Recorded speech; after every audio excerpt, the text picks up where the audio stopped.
Okay, so let's just take a minute and set our motivation again.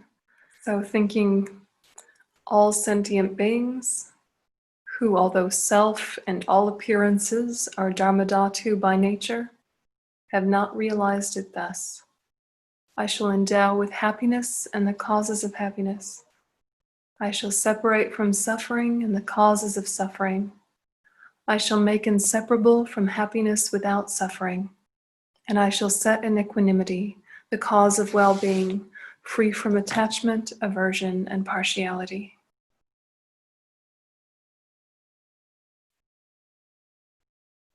And adding, it is possible that I am wrong. It is possible my knowledge is incomplete. It is possible my views are outdated or will become so.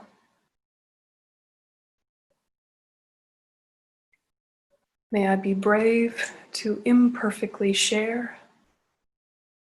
May I be humble to deeply listen.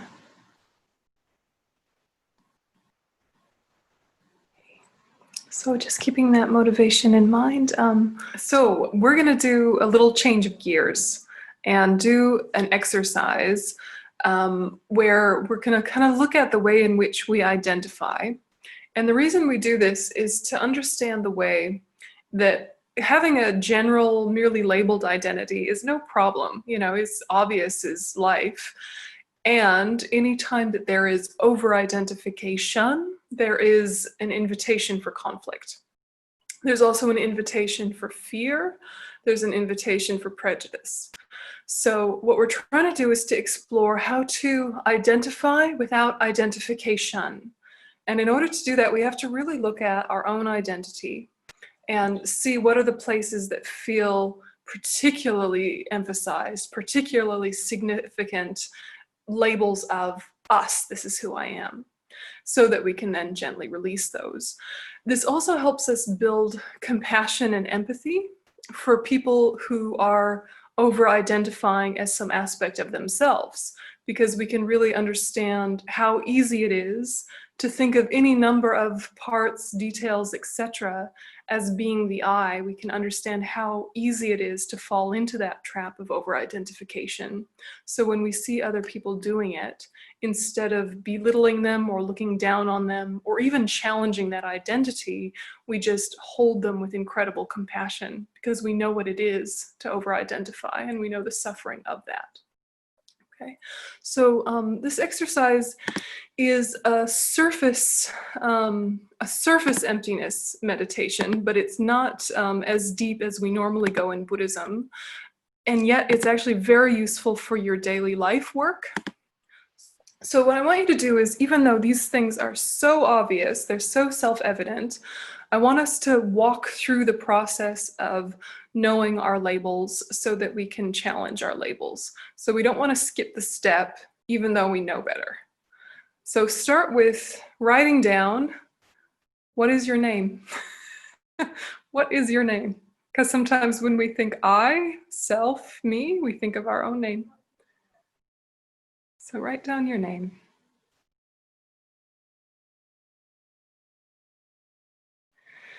And let it feel like you. Don't challenge it right away. Let these little points of identity sit as this is me.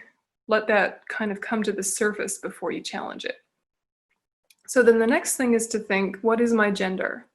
It can be your gender identity, your gender expression, your feeling of masculine or feminine. It can be your biology. However, just put what is your gender. This is how you feel about your labels, not necessarily what other people would say.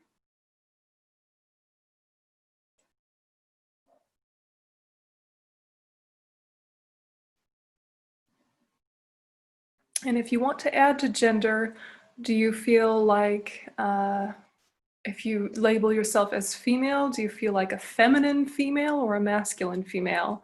If you're a man, do you feel like a feminine man or a masculine man? Do you feel non-binary? Do you feel gender fluid? Add something more about gender just to explore that side of your identity for a moment and just write how you feel about your own gender in there.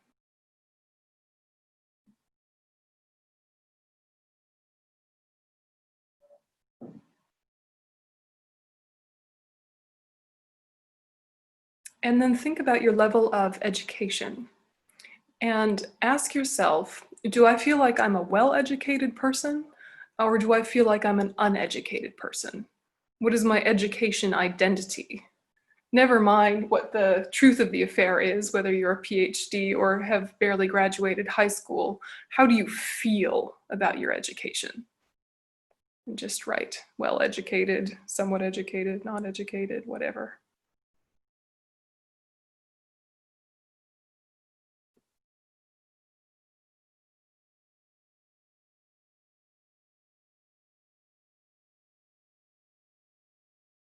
And then think about your level of intelligence.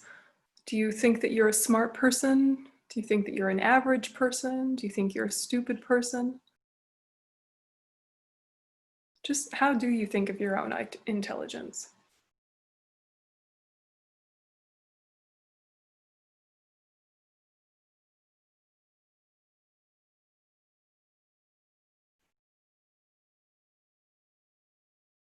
And then your level of attractiveness to others, right? Do you think that you're cute? Do you think that you're ugly? Do you think that you're normal, average? It doesn't matter what other people say, just how do you think of yourself when you think about your level of attractiveness or appeal?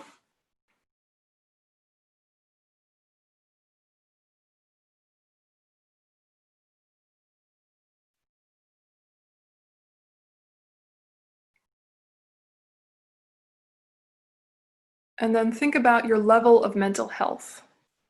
Do you feel like you have solid, stable mental health, or do you feel a little bit fragile? Do you feel generally okay, but in some areas a bit wobbly? Just kind of explore how you would label your own mental health.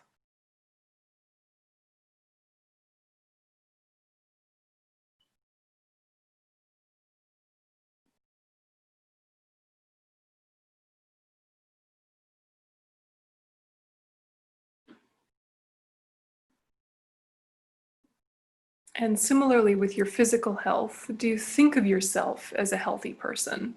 Or do you think of yourself as a sick person or an unfit person?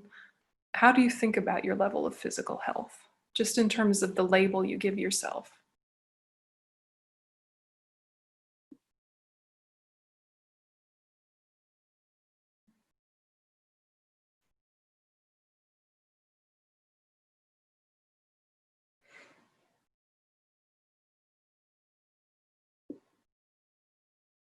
And then think about how you identify in terms of your socioeconomic status when you were growing up. Did you grow up poor? Did you grow up middle class? Did you grow up wealthy? You know, never mind what other people might have said, just how do you feel about how you grew up as a child in terms of your family's income, your family's economic stability?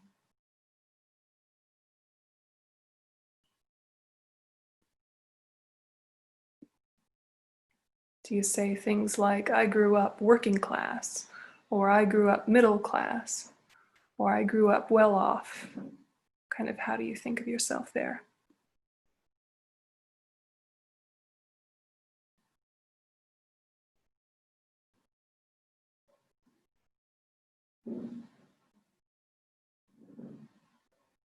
And then your nationality, how do you identify in terms of your nationality? Is it where you were born? Is it where you live? Is it where you like?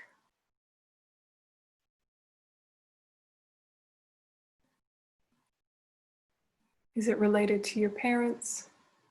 Unrelated? Doesn't matter, just how do you identify in terms of your nationality?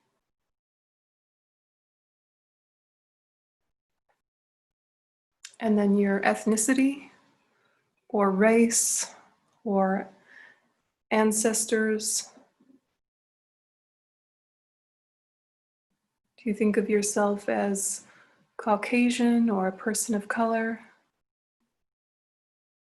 How do you identify in terms of ethnicity for yourself?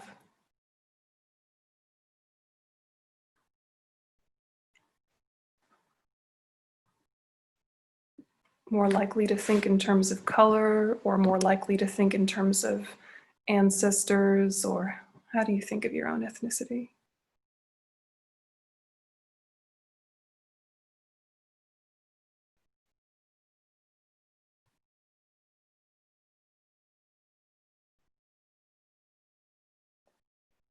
And then finally, think about your spiritual or religious identity, whether you identify as atheist or agnostic, or if you identify as Buddhist or Jewish, or some sort of combination of things. Just how do you think of your own spiritual identity or lack thereof?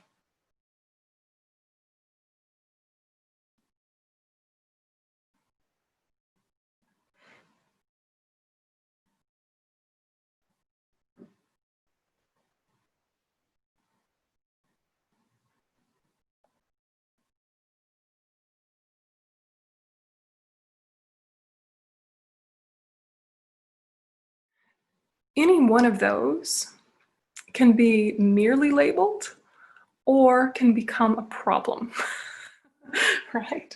When does it become a problem? Or when does it become a place of pain? When does it become significant? When it feels like there's no place for change. Yeah, when it feels like there's no place for change. Yeah, what else? When is this just merely labeled, and when is it me and suffering, or me and celebrated? Well, when it's mislabeled, and then we get very attached to the labels, and I don't know, distraught when somebody mislabels it unaccording to what we label ourselves. Exactly. Yeah, exactly. So when we're mislabeled, it becomes an issue. So identity just kind of lives happily, whatever, chill, until someone says you aren't that, or you can't be that, or you're bad for being that, or I dismiss you because of that, right? So it's interesting, because if we're not challenged, if anything that we kind of label ourselves as, then, you know, if it's just sitting there lightly, we don't even acknowledge how much we grasp onto these points of identity. We don't notice unless they're challenged, which makes it feel like we don't have them. Yeah, makes it feel like we don't really have a strong, big identification problem. But if someone was to say to you, who you are is wrong, or how you think of yourself is wrong, then suddenly it is an issue, and suddenly it is a point of defense. You know, it's like if you take, for example, something like your gender, however you think of yourself, you might not walk around with a mantra in the back of your mind saying, I'm a woman, right? It's not like you have this like repetitive, you know, record in your head. But I remember when I was on an airplane once, I was sleeping, and someone tapped on my shoulder and said, oh, sir, it's time for dinner. Sir. And I was like, what? Sir? And I opened my eyes, and then the flight attendant said, oh, ma'am, I'm sorry. You know, and I remember just kind of the jolt of being mislabeled, and also my amusement that as soon as I opened my eyes, probably my gender identity was like shouting through my eyes at her, like, how dare you, I'm a lady. You know, the over-identification was coming prominent. It's interesting, isn't it? So when we're mislabeled, then we see that we've labeled. When we've mislabeled, we see that we've labeled. When we're punished for how we identify or how others identify, then we really suffer. So I think it's so important in all of these movements to say it does not make sense to challenge people's identity as our initial conversation. It does not make sense to do that, because if you do that to yourself, what happens? It becomes more concrete and it becomes more important, not less. If someone says, oh, Yönten, you're being so uptight. That flight attendant just thought you were a man because you don't have hair. He just thought you were a man because you're tall. You know, why are you being so uptight? Why are you so offended? Then I would say, but didn't he see my feminine face? Didn't he see? You know, like it becomes like an issue, right? An existential of, I don't know, whatever. it doesn't make it less identified. It makes it more, doesn't it? If you say to, I don't know, what do kids talk about these days? They're talking about, I don't know, gender identity and sexual identity. And if you say you are not that, or everyone is that, and you're over-identifying, does that open a conversation or close a conversation? You know, like sometimes when I was in Sweden, there was tons of these kids came to the center, and they were so cool and progressive and alternative. And you know, they wouldn't use male or female pronouns. They wanted to use gender neutral pronouns. And so I was trying to get my mouth around it and be, you know, be sensitive, while at the same time thinking, aren't we all gender fluid? Aren't we all kind of on a spectrum? Don't we all just kind of, you know, move from more masculine to more feminine, given a context, given some sort of reference? Isn't that everyone? And then I thought, but you know what? I might be missing a point. I might be missing a point. Their experience might not be the same as mine. Or I might be right, but it's not going to help them feel safe and loved for me to yell at them or to say, open your mind. I need to listen because I'm not sure, actually. I'm not sure. Maybe their experience is unique and different, or maybe they're misunderstanding the way all people are, which is living on a spectrum that is impermanent and changing and responds to context. You know, in some cultures, I'm a very feminine woman. In other cultures, those same actions seem very masculine. None of them exist from their own side. Also, there's always change in responses. That's something that seems very clear and obvious to me. Because of that, I might be a little bit harsh on those kids and say, you're over-identifying as something that everyone is. And now you're making yourself feel isolated and alone unnecessarily. You know, open your mind, kids. I can feel myself want to do that. And so to combat that, what do I need to do? Accept what they're presenting. I need to accept what they're presenting, even if I wind up coming back to my same conclusion. I need to open up the conversation to, I might be missing a piece. I might be. I need to really hear what they're trying to say to me. And there might be some beautiful collaboration that comes if we can talk to each other about our viewpoints. But if I'm just assuming that they're immature and undeveloped, or I'm assuming that they've, you know, missing out on a spectrum of life, or whatever is in the back of my mind, if I'm assuming that to be the fundamental 100% truth, I'm missing out, and they're missing out from my compassion and my heart. Do we want to learn new things or not? You know, do we want to open the heart more or not? You know, for example, right? So that's one I could think of recently that kind of made me pull myself up and ask, am I old-fashioned? Am I getting out of date, right? Have I missed a point here? What are these kids trying to say to me? Is it something new, or is it just a different way of saying something that's always been true? What are they saying, you know? And I haven't really come to a conclusion, but I'm trying to keep my mind open about it, because they're saying we're suffering. That's why I'm really trying to keep my mind open, is they're saying there is a suffering happening because of how people are misidentifying us. So I'm not going to challenge that. I want to listen to that suffering first. Even though I know all suffering comes from over-identification, the hugest one being self at all, right? Self at all. So it's this delicate dance, isn't it? To investigate deeply, where do we over-identify, so as to recognize that in other people, so we give them a break, so we have some compassion for them. The other reason is to then see that none of the ways we label them exist from their own side. Good person, bad person, kind person, ignorant person. None of those are self-existent labels. Yeah, rich person, poor person. And then all of the therefores that we add on top of that. Oh, that's a rich person, therefore they won't understand my struggle, therefore they're going to be naturally miserly, therefore. So, you know, as soon as I make concrete my labels of them, all of my therefores from beginningless time, you know, march along with it. And am I listening more or less because of that? Much less. Do they feel loved and accepted and compassion from me? Unlikely. Are we going to be able to collaborate and come to new truths together? Probably not. Yeah, I've just shut the door on the whole conversation because of believing my own assumptions and believing my own opinions. You can still have assumptions and opinions, but you try not to believe them so hard.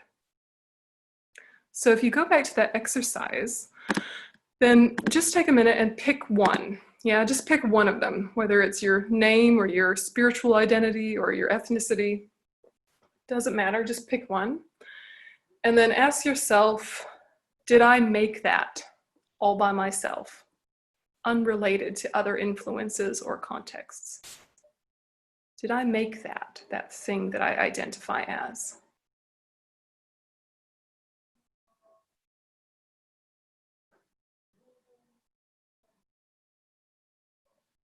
Is there any part of that identity that exists from its own side, divorced from context?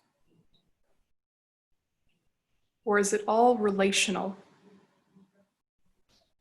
I can only say that I have robust and stable mental health if I have a conception of others with less stable, robust mental health, or a memory of myself with less. Can I say that I am American without the context of people who live across the border, or the concept of how people perceive me because of my accent? Why do I think that that is me if I've actually lived out of that country as long as I lived in it, etc.? You know, go through any of them and you just see that you did not make those features of you. Those were agreements you came to. Those were decisions you made based on many causes and conditions. Or those were things that came about through others, like, for example, maybe your ethnicity, you think of as yours, and yet your parents gave you your body. Yeah, your parents gave you your body, and who your ancestors actually are is quite hard to know. You can make a guess, but you go back a couple generations and it becomes less and less clear, and yet your identity feels so solid. I am Irish, I am whatever, okay? So does it make sense how if you just kind of drill down to any one of those that feels particularly prominent and you ask yourself, where did it come from? It's not like it dissolves into nothing. It dissolves into everything. Kind of infinite context. Dissolves into like infinite context. You can say, okay, I am then American, merely labeled on my passport. Or I am female, merely labeled on my whatever chromosomes, my mentality, my whatever. But without the context, that is not self-existent.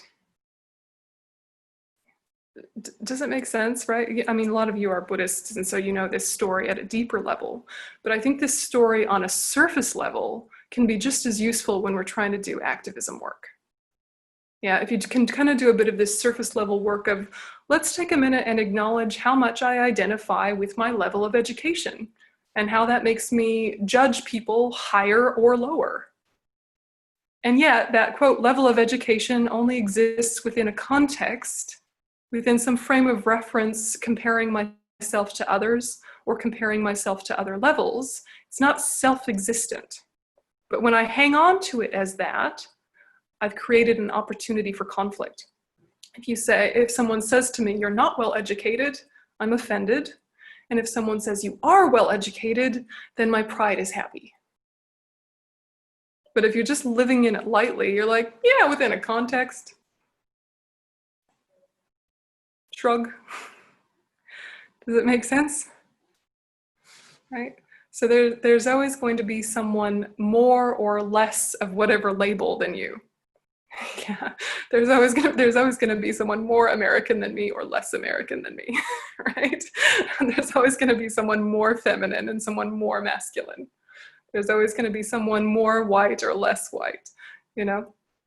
It's just interesting to sit with of, if I'm hanging on to it, then I'm inviting conflict. If I live in it lightly, there's a lot more spaciousness, which is totally different than pretending those identities aren't there at all. Yeah, they are there.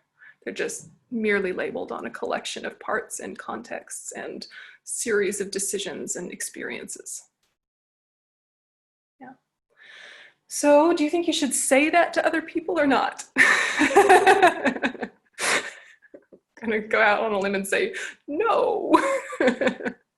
It's an inner conversation. It's an inner conversation which will influence your outer conversation in a way that will make it more spacious and less confronting. But it is a private conversation for one, or maybe a couple of friends that are on the same wavelength. Yeah, I wanted to say that there's a beautiful essay by Ta-Nehisi Coates. He's like a Black American author, and he writes a letter to his 15-year-old son. And he talks about race as a construct. And so through the entire letter, he writes, people who think they are Black are attacked by people who think they are white. And it's really beautiful because he writes it throughout this thing, and it kind of gets stuck in your head, and you're like, yeah, this is actually right. So I'm taking from what you're saying that the labels are not real, but the suffering is. And I think that that distinction can help us become more empathetic without, throwing it all away. Because it's really easy to say, well, if the label isn't real, then why are you suffering? But that's actually not true. Exactly. Yeah, that's really well put. That's really well put. The suffering is real, even if the label isn't. Exactly. Because, I mean, this is what we do all the time with all of our suffering. All of our suffering is coming from mislabeling, isn't it? Every kind of suffering is coming from mislabeling. The whole premise of suffering is the illusion of isolation and separateness. So to tell people, you must realize emptiness perceptually and directly, you fool, otherwise you will keep suffering. I mean, we have to say that to ourselves, don't we? We live in a samsaric body. We live in a samsaric world. Our mind is a samsaric mind. And so you're basically asking everyone to be an Arya, and then you'll talk to them. Yeah, I'll talk to you once you realize emptiness. You haven't realized emptiness, or at least I haven't, And yet an acknowledgement of surface interdependence, an acknowledgement of surface context does lighten you up about your own stuff, And then when you see other people over-identify, your heart opens because you know that place. You know that place of, how dare you discount my identity, or how dare you mislabel my identity, or how dare you minimize what that identity means, or how dare you, how dare you. That is a sign of grasping at the inherently existent self, but is a horrible suffering, Suffering deserves compassion, ourself and others. So identity is a huge piece in having the kind of equanimity that hasn't gotten weird. Yeah, because we're always wanting to remember both relative truth and ultimate truth as best as we can, even if only on a surface level. So, similarly with if our work works, so you do some sort of progressive movement, you do some sort of rally or protest.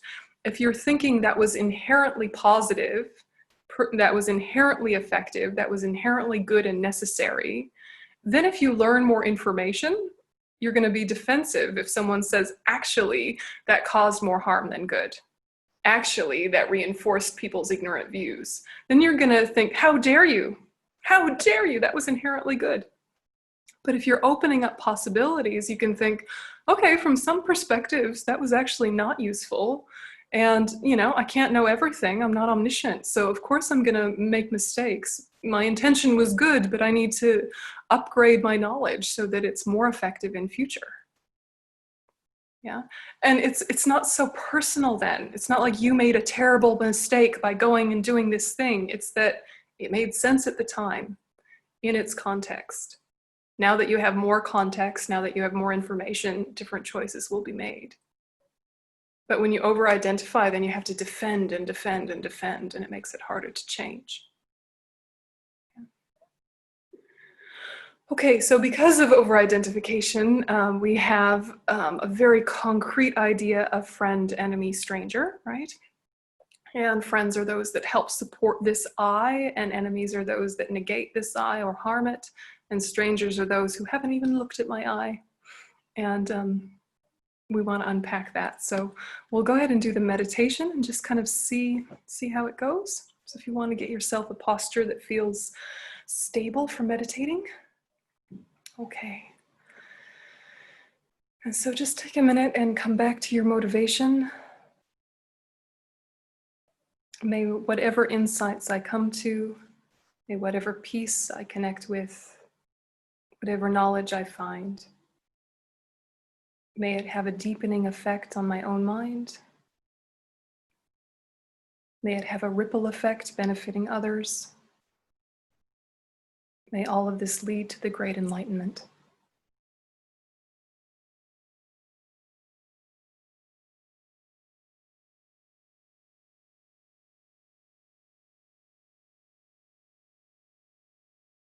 And so start by picking 3 representatives to represent friend, enemy, and stranger. So the enemy is someone who has either harmed you or harmed someone you love, someone that you have aversion towards, even if you don't call them enemy. Think of someone that you don't want around.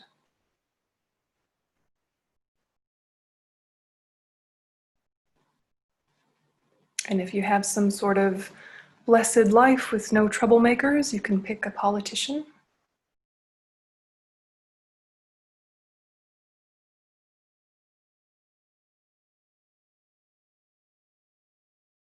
And next to them is seated a friend, someone that you feel real affection towards, who you want to be in your life, who you love.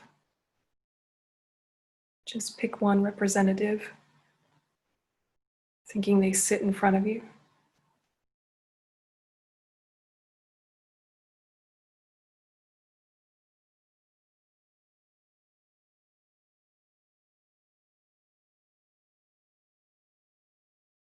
And then think of a stranger, someone whose face you've seen, maybe in passing, but you don't have a particularly strong opinion about. Could even be someone that you've seen today, passing by.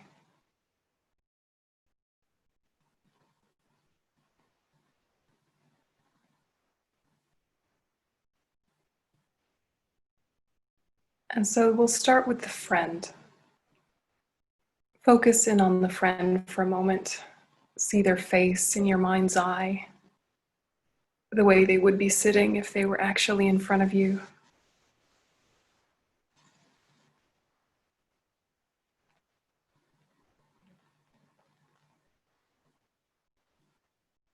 And as you think of your friend, list to yourself, why are they my friend?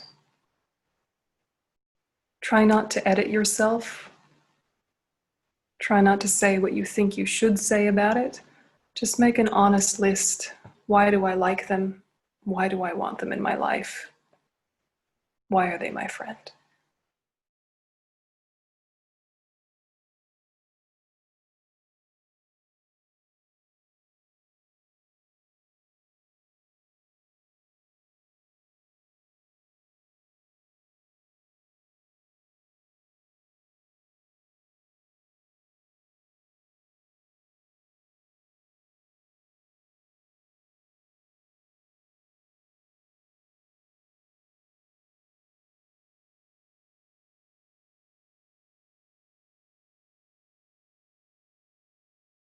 And allow yourself to notice the way that this list has a lot of components about what they do for you, how they benefit you or entertain you.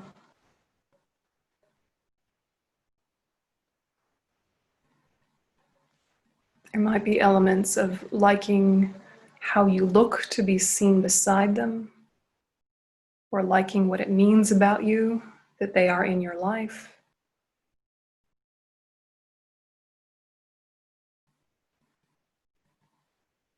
As well as things that are just a general affection that wishes them well. Just noticing the self-centeredness in your label of friend, as well as acknowledging that there are purer reasons as well.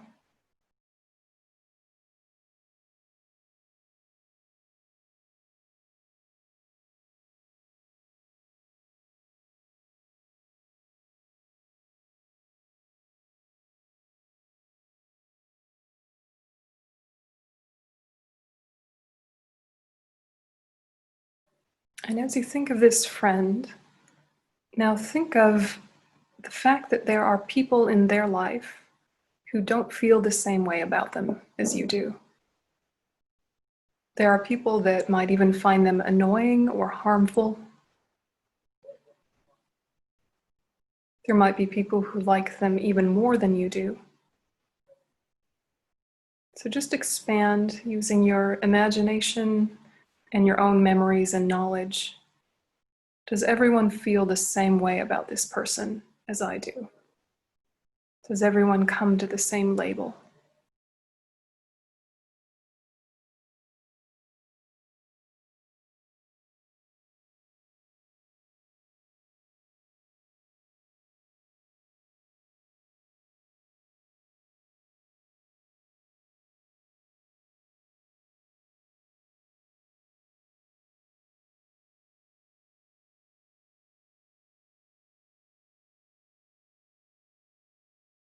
And then ask yourself, have there ever been times when, despite labeling them friend, you actually thought of them more as an enemy, or someone you had aversion towards, or would like to be separated from?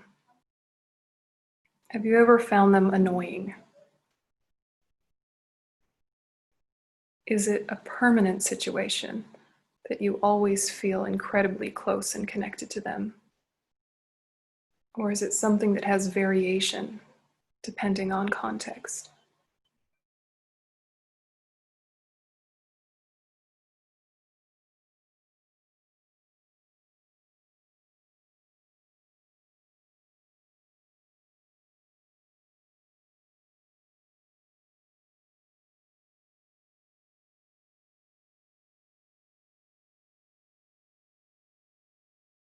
Sometimes you really get along and they feel even closer.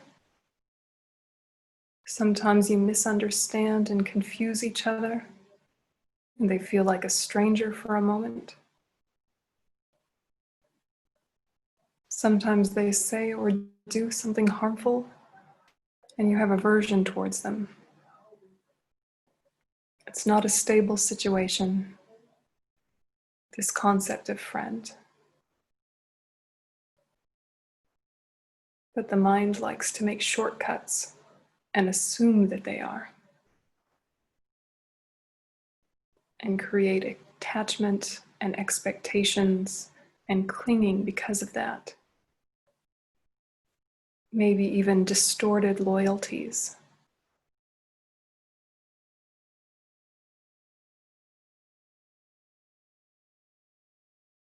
Is a friend necessarily beneficial? Or have there been times when, because of your friendship, you've done the wrong thing? Or you've allowed a habit or a way of speaking that normally you wouldn't allow yourself to do?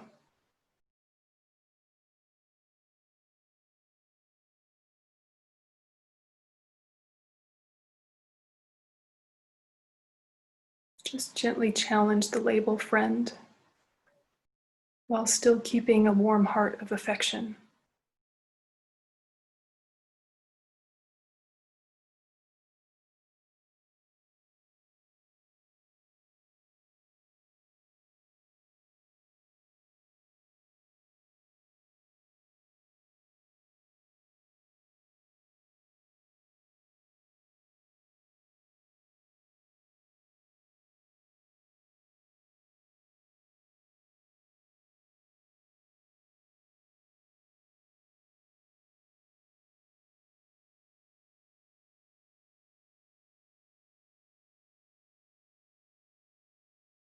And then just think for a moment, they are the same as me in just wanting happiness, not wanting suffering. Sometimes they're skillful, sometimes they're unskillful about fulfilling those drives. Sometimes they are kind to me out of impure motivations. Sometimes they are kind to me from pure motivations.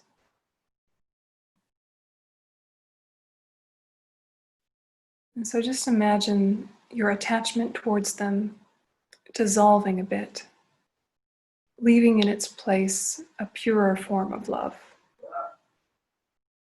a more rational affection.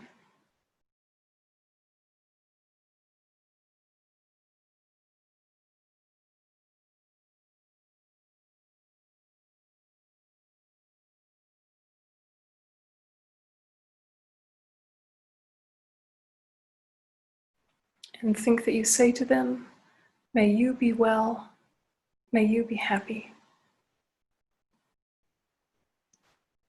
And then you shift your attention to the stranger. And try to see the stranger in the space in front. The general impression. Someone you know a tiny bit, but don't have any particular opinion about. Nothing too strong.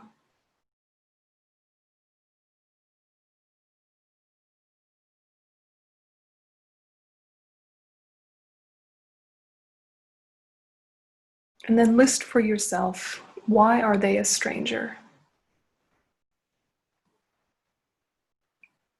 The way in which they are not inherently stranger.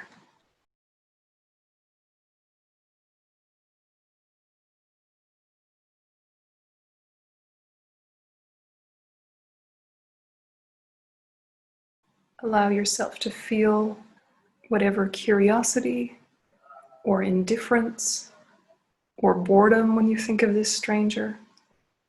Just allow whatever arises, but notice it.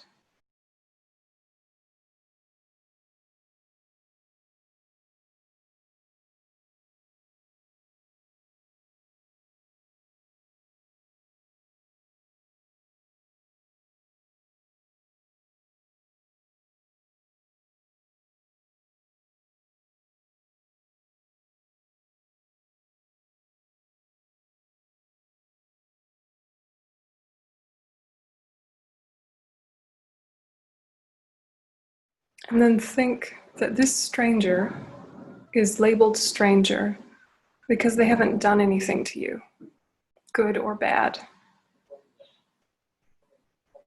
That to someone else, this is their dear one who they don't want to live without. To another person, they're an object of annoyance and irritation. Many people have strong feelings about this person.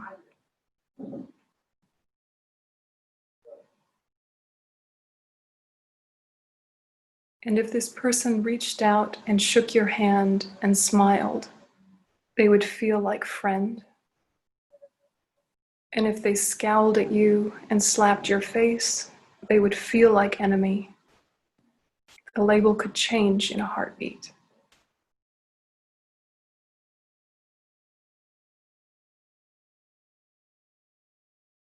And so the same as you and the same as your friend, this stranger just wants to be happy, doesn't want to suffer, is sometimes skillful, is sometimes unskillful in trying to achieve that.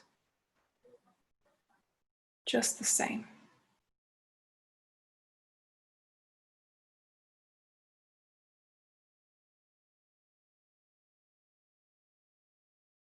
And what's more, to be indifferent to strangers is neglecting the truth of the fact that strangers are often the cause of help, as well as often the cause of harm. To be indifferent or to think they're unrelated is an exaggeration.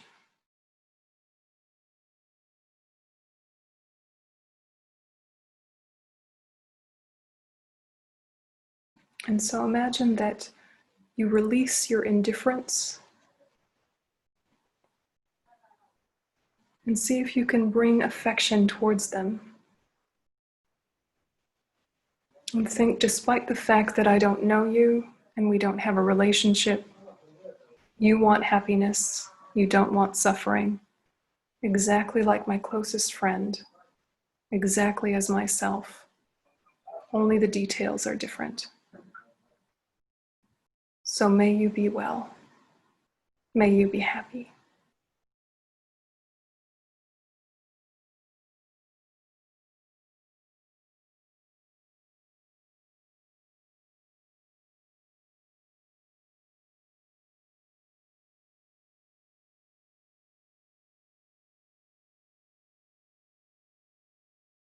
And then shift your attention to the enemy, the one you have aversion towards, who you don't want in your life or near you, the one you wish was different in some way. See them in the space in front of you. Picture their face. If you need to place them a little bit farther away from you in order to feel safe, then do that. But do try to see them there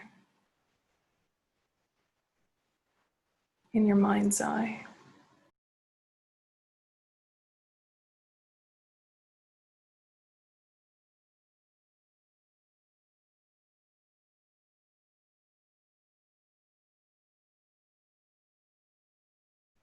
And list for yourself, why don't I like them? Or why am I afraid or angry? What are my reasons for this sense of aversion? Not getting lost in the story or triggered into emotion. Also not editing yourself and pretending to feel things you don't feel. Just make an assessment. Why is it I don't like them?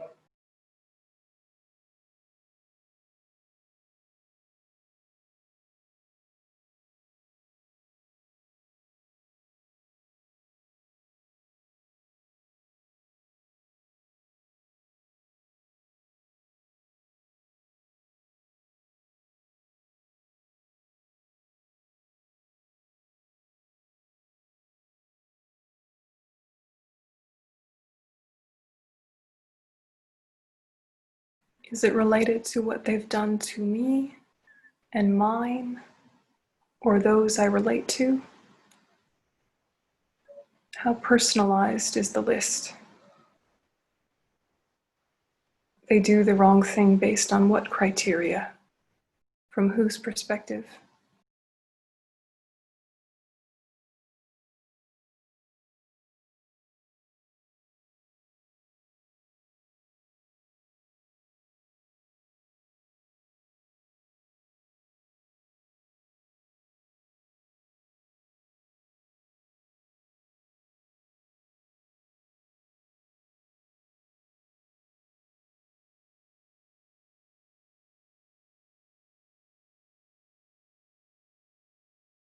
And then you expand out and think logically, as well as perhaps knowingly from my own memories. There are people that adore this person, who think that they're wonderful, who rely on this person. As soon as they are seen, their face lights up. To some other people, this enemy is actually dear.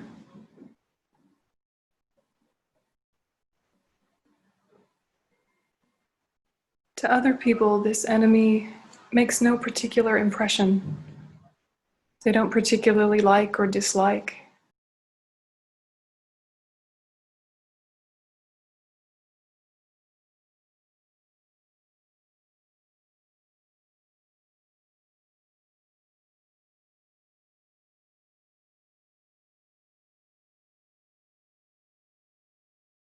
This enemy only wants happiness and doesn't want to suffer. They are sometimes skillful and sometimes unskillful, trying to bring that about. The same drive as the stranger. The same drive as my dear friend. The same drive as myself. Only the details are different. And what's more, if they were happy and they weren't suffering, the harm they do would be less.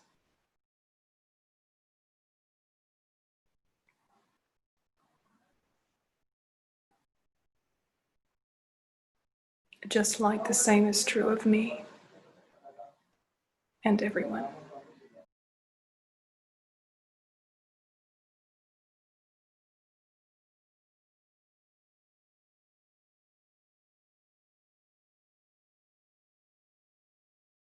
And this label could change with certain details.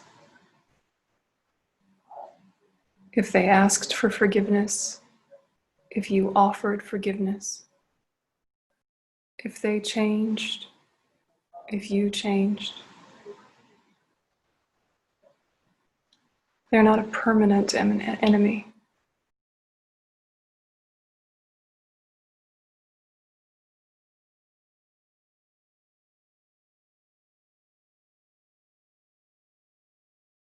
It's possible to think that because of the difficulty in knowing this person, you have grown and developed resiliency and skills that you might not have developed without them in your life.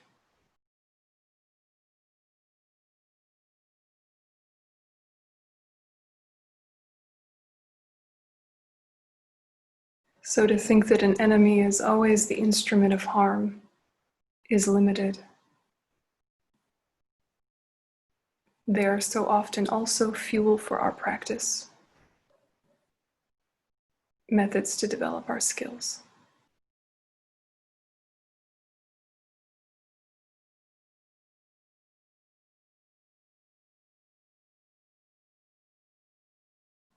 And so see if you can release the aversion, even if you still need to keep a sense of caution. See if you can release aversion.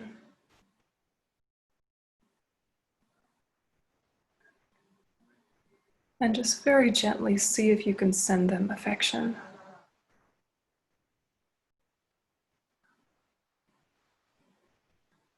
Can you say to them, may you be well, may you be happy?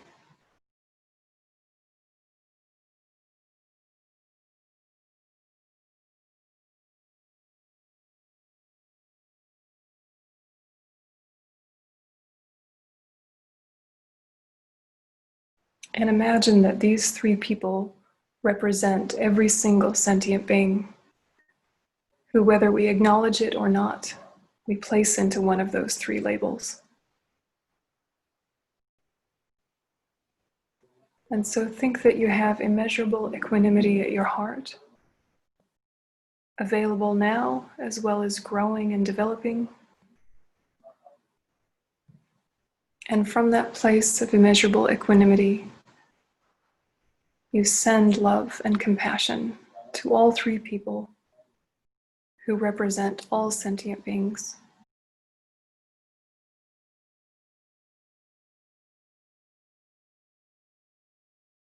You can visualize these positive attitudes taking the form of white light, radiating out, filling you as it fills them.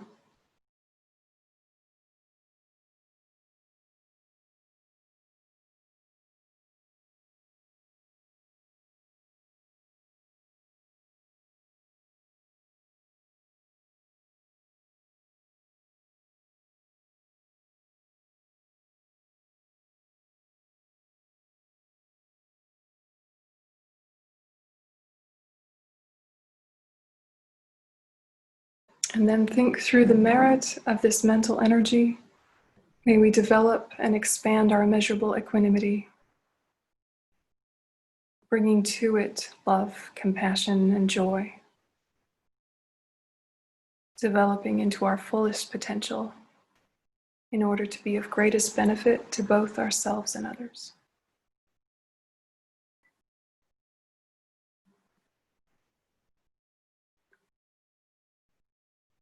And you can relax your attention.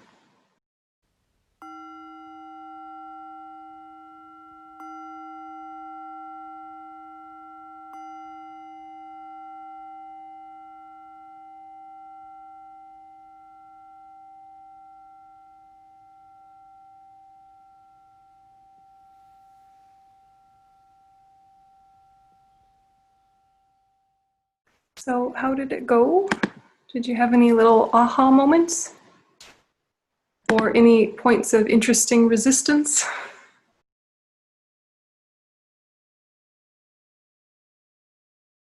You know, when there is resistance, you don't want to force yourself to believe something you don't believe. And you don't want to just let yourself believe it because it's what you've always believed. You know, so when you meet resistance, it's like this place of doubt that can lead to wisdom if you allow it. And so kind of see any resistance as an invitation for more practice rather than like a deficiency you have or something you need to justify. You know, so feel any places of resistance and ask yourself questions about it kind of in a post meditation reflection. And then if you had any insights or any aha moments, see if you can simplify them into kind of their shortest essence and repeat them to yourself so you don't lose them. You know, so whether resistance or insight, both of them are pathways to development. But it's easy to kind of lose the moments that you've touched in meditation unless you consciously come back to them after the meditation. So we'll have just a 15-minute break. And so if you want to just kind of sit with what did I come to, what kind of revealed itself to me during that meditation, whether it was resistance or insight or both, and see if you can train in that habit of pulling the knowledge from the meditation off the cushion with you and into your, you know, making your cup of tea and stretching and whatever time. Okay, so 15 minutes.